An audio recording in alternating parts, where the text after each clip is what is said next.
Welcome to the Angular tutorial on the nested ngFor directive.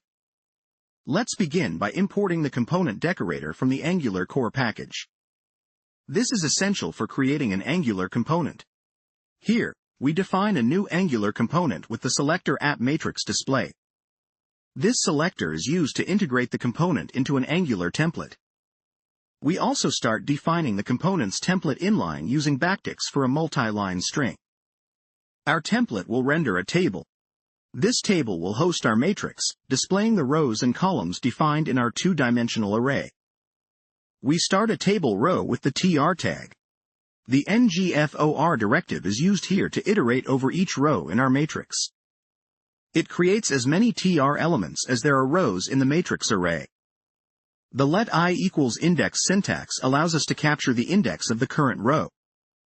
Inside each row, we create table data cells using the td tag.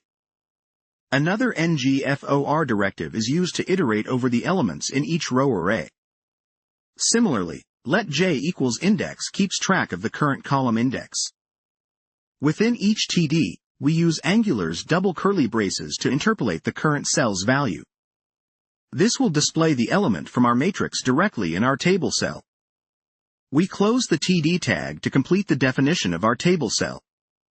And the table row is closed with the tr closing tag. The ngFor directive ensures this process is repeated for every row and every cell within each row, effectively rendering the full matrix.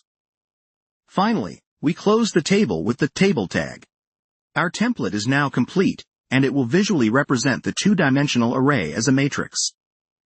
We continue by exporting the matrix display component class where our matrix data will reside.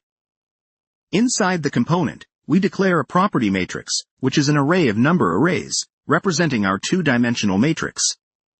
This sample matrix contains 3 rows and 3 columns. This concludes our matrix display component. The module exports it so that it can be integrated into other parts of our Angular application.